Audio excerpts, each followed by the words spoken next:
Welcome to Just the Word, where we're reading through the Bible in 1 year. And I'm Net. Today's reading will come from Nehemiah, chapters 12 and 13, and from Esther, chapter 1. Nehemiah, chapter 12. These were the priests and Levites who returned with Zerubbabel, son of Shealtiel, and with Jeshua, Seraiah, Jeremiah, Ezra, Amariah, Moloch, Hattush, Shechaniah, Rahum, Meremoth, Iddo, Ginnethon, Abijah, Mijamin, Moadiah, Bilgah, Shemaiah, Joiarib, Jediah, Salu, Amok, Hilkiah, and Jediah. These were the leaders of the priests and their associates in the days of Jeshua. The Levites were Jeshua, Binnui, Kadmiel, Sherebiah, Judah, and also Mattaniah, who, together with his associates, was in charge of the songs of thanksgiving. Bakbukiah and Uni, their associates, stood opposite them in the services. Jeshua was the father of Joachim, Joachim the father of Eliashib, Eliashib the father of Joiada, Joiada the father of Jonathan, and Jonathan the father of Jaddua. In the days of Joachim, these were the heads of the priestly families: of Seraiah's family, Moriah; of Jeremiah's, Hananiah; of Ezra's, Meshullam; of Amariah's, Jehohanan; of Moloch's, Jonathan; of Shechaniah's, Joseph; of Haram's, Adnah; of Meremoth's, Helkai; of Iddo's, Zechariah; of Ginnethon's, Meshullam; of Abijah's, Zichri; of Minimim's and of Moadiah's, Piltai; of Biglah's, Shemua; of Shemaiah's, Johonathan; of Joiarib's, Metanai; of Jediah's, Uzai; of Salu's, Kalai; of Amok's, Eber; of Hilkiah's, Hashabiah; of Jediah's, Nathanael. The family heads of the Levites in the days of Eliashib, Joiada, Johanan, and Jaddua, as well as those of the priests, were recorded in the reign of Darius the Persian. The family heads among the descendants of Levi up to the time of Johanan, son of Eliashib, were recorded in the book of the Annals. And the leaders of the Levites were Hashabiah, Sherebiah, Jeshua, son of Kadmiel, and their associates, who stood opposite them to give praise and thanksgiving, one section responding to the other, as prescribed by David, the man of God. Mattaniah, Bakbukiah, Obadiah, Meshullam, Talmon, and Akkub were gatekeepers who guarded the storerooms at the gates. They served in the days of Joachim, son of Jeshua, the son of Jozadak, and in the days of Nehemiah, the governor, and of Ezra, the priest and scribe. At the dedication of the wall of Jerusalem, the Levites were sought out from where they lived and were brought to Jerusalem to celebrate joyfully the dedication with songs of thanksgiving and with the music of cymbals, harps, and lyres.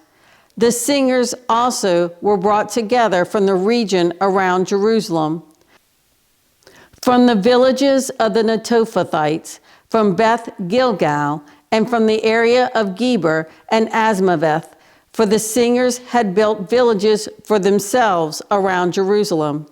When the priests and Levites had purified themselves ceremonially, they purified the people, the gates, and the wall. I had the leaders of Judah go up on top of the wall. I also assigned 2 large choirs to give thanks, One was to proceed on top of the wall to the right toward the dung gate. Hoshea and half the leaders of Judah followed them, along with Azariah, Ezra, Meshullam, Judah, Benjamin, Shemaiah, Jeremiah, as well as some priests with trumpets, and also Zechariah, son of Jonathan, the son of Shemaiah, the son of Mattaniah, the son of Micaiah, the son of Zakur, the son of Asaph, and his associates, Shemaiah, Azarel, Milalai, Gilalai, Mai, Nethanel, Judah, and Hanani, with musical instruments prescribed by David, the man of God. Ezra the scribe led the procession. At the fountain gate, they continued directly up the steps of the city of David on the ascent to the wall, and passed above the house of David to the water gate on the east. The second choir proceeded in the opposite direction. I followed them on top of the wall, together with half the people, past the tower of the ovens to the broad wall, over the gate of Ephraim, the Jeshanah gate, and the fish gate, the tower of Hananel, and the tower of the 100, as far as the sheep gate. At the gate of the guard, they stopped. The two choirs that gave thanks then took their places in the house of God. So did I, together with half the officials, as well as the priest, Eliakim, Maaseiah, Meniamin, Micaiah, Elionai, Zechariah, and Hananiah, with their trumpets. And also Maaseiah, Shemaiah, Eleazar, Uzai, Jehohanan, Malchijah, Elam, and Ezer. The choirs sang under the direction of Jezrahiah, and on that day they offered great sacrifices, rejoicing because God had given them great joy.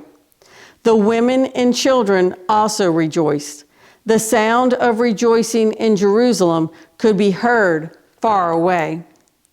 At that time, men were appointed to be in charge of the storerooms for the contributions, first fruits, and tithes.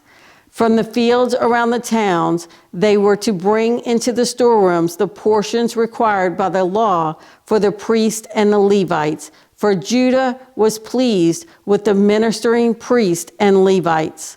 They performed the service of their God and the service of purification, as did also the singers and gatekeepers, according to the commands of David and his son Solomon. For long ago, in the days of David and Asaph, there had been directors for the singers and for the songs of praise and thanksgiving to God. So in the days of Zerubbabel and of Nehemiah, all Israel contributed the daily portions for the singers and gatekeepers. They also set aside the portion for the other Levites, and the Levites set aside the portion for the descendants of Aaron. Nehemiah chapter 13. On that day, the book of Moses was read aloud in the hearing of the people, and there was found written that no Ammonite or Moabite should ever be admitted into the assembly of God, because they had not met the Israelites with food and water, but hired Balaam to call a curse down on them. Our God, however, turned the curse into a blessing. When the people heard this law, they excluded from Israel all who were of foreign descent. Before this, Eliashib the priest had been put in charge of the storerooms of the house of our God. He was closely associated with Tobiah, and he had provided him with a large room formerly used to store the grain offerings and incense and temple articles, and also the tithes of grain, new wine, and oil prescribed for the Levites, singers, and gatekeepers, as well as the contributions for the priest. But while all this was going on, I was not in Jerusalem, for in the 32nd year of Artaxerxes, king of Babylon, I had returned to the king. Sometime later, I asked his permission and came back to Jerusalem. Here I learned about the evil thing Eliashib had done in providing Tobiah a room in the courts of the house of God. I was greatly displeased and threw all Tobiah's household goods out of the room.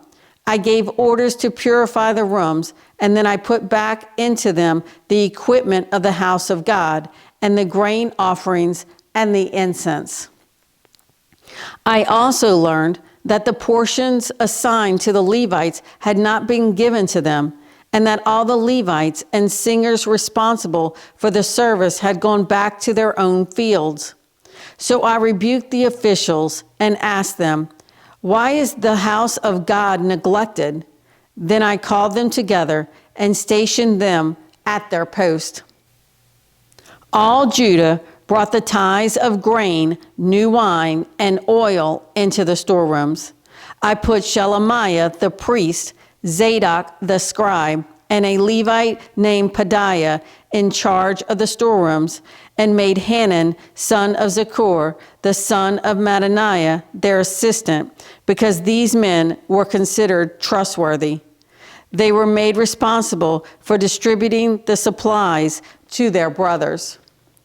Remember me for this, O my God, and do not blot out what I have so faithfully done for the house of my God and its services. In those days, I saw men in Judah treading wine presses on the Sabbath and bringing in grain and loading it on donkeys, together with wine, grapes, figs, and all other kinds of loads. And they were bringing all this into Jerusalem on the Sabbath. Therefore, I warned them against selling food on that day. Men from Tyre who lived in Jerusalem were bringing in fish and all kinds of merchandise and selling them in Jerusalem on the Sabbath to the people of Judah. I rebuked the nobles of Judah and said to them, "What is this wicked thing you are doing, desecrating the Sabbath day? Didn't your forefathers do the same things, so that our God brought all this calamity upon us and upon this city? Now you are stirring up more wrath against Israel by desecrating the Sabbath." When evening shadows fell on the gates of Jerusalem before the Sabbath, I ordered the doors to be shut and not opened until the Sabbath was over.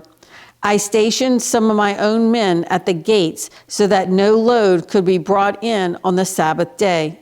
Once or twice, the merchants and sellers of all kinds of goods spent the night outside Jerusalem. I warned them and said, "Why do you spend the night by the wall? If you do this again, I will lay hands on you." From that time on, they no longer came on the Sabbath. Then I commanded the Levites to purify themselves and go and guard the gates in order to keep the Sabbath day holy. Remember me for this also, O my God, and show mercy to me according to your great love. Moreover, in those days I saw men of Judah who had married women from Ashdod, Ammon, and Moab. Half of their children spoke the language of Ashdod, or the language of one of the other peoples, and did not know how to speak the language of Judah. I rebuked them and called curses down on them.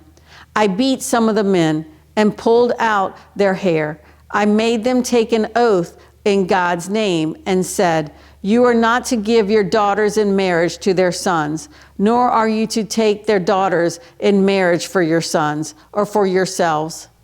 Was it not because of marriages like these that Solomon, king of Israel, sinned? Among the many nations there was no king like him. He was loved by his God, and God made him king over all Israel. But even he was led into sin by foreign women. Must we hear now that you too are doing all this terrible wickedness and are being unfaithful to our God by marrying foreign women? One of the sons of Joiada, son of Eliashib, the high priest, was son-in-law to Sanballat the Horonite, and I drove him away from me. Remember them, O my God, because they defiled the priestly office and the covenant of the priesthood and of the Levites. So I purified the priest and the Levites of everything foreign and assigned them duties, each to his own task. I also made provision for contributions of wood at designated times and for the first fruits. Remember me with favor, O my God. Esther chapter 1. This is what happened during the time of Xerxes, the Xerxes who ruled over 127 provinces, stretching from India to Cush. At that time, King Xerxes reigned from his royal throne in the citadel of Susa, and in the 3rd year of his reign, he gave a banquet for all his nobles and officials. The military leaders of Persia and Media, the princes and the nobles of the provinces were present. For a full 180 days, he displayed the vast wealth of his kingdom and the splendor and glory of his majesty. When these days were over, the king gave a banquet lasting 7 days in the enclosed garden of the king's palace for all the people, from the least to the greatest, who were in the citadel of Susa. The garden had hangings of white and blue linen, fastened with cords of white linen and purple material to silver rings on marble pillars. There were couches of gold and silver on a mosaic pavement of porphyry, marble, mother of pearl, and other costly stones. Wine was served in goblets of gold, each one different from the other, and the royal wine was abundant in keeping with the king's liberality. By the king's command, each guest was allowed to drink in his own way, for the king instructed all the wine stewards to serve each man what he wished. Queen Vashti also gave a banquet for the women in the royal palace of King Xerxes. On the 7th day, when King Xerxes was in high spirits from wine, he commanded the 7 eunuchs who served him, Mehuman, Biztha, Harbona, Bigtha, Abagtha, Zethar, and Carcass, to bring before him Queen Vashti, wearing her royal crown, in order to display her beauty to the people and nobles, for she was lovely to look at. But when the attendants delivered the king's command, Queen Vashti refused to come. Then the king became furious and burned with anger. Since it was customary for the king to consult experts in matters of law and justice, he spoke with the wise men who understood the times and were closest to the king. Karshina, Shethar, Admatha, Tarshish, Meres, Marsina, and Memucan, the 7 nobles of Persia and Media, who had special access to the king and were highest in the kingdom. According to law, what must be done to Queen Vashti? He asked. She has not obeyed the command of King Xerxes that the eunuchs have taken to her. Then Memucan replied in the presence of the king and the nobles, Queen Vashti has done wrong, not only against the king, but also against all the nobles and the peoples of all the provinces of King Xerxes. For the queen's conduct will become known to all the women, and so they will despise their husbands and say, King Xerxes commanded Queen Vashti to be brought before him, but she would not come. This very day, the Persian and Median women of the nobility who have heard about the queen's conduct will respond to all the king's nobles in the same way. There will be no end of disrespect and discord. Therefore, if it pleases the king, Let him issue a royal decree, and let it be written in the laws of Persia and Media, which cannot be repealed, that Vashti is never again to enter the presence of King Xerxes. Also, let the king give her royal position to someone else who is better than she. Then when the king's edict is proclaimed throughout all his vast realm, all the women will respect their husbands from the least to the greatest. The king and his nobles were pleased with this advice, so the king did as Memucan proposed. He sent dispatches to all parts of the kingdom, to each province in its own script, and to each people in its own language, proclaiming in each people's tongue that every man should be ruler over his own household. Thanks for joining Just the Word. See you tomorrow.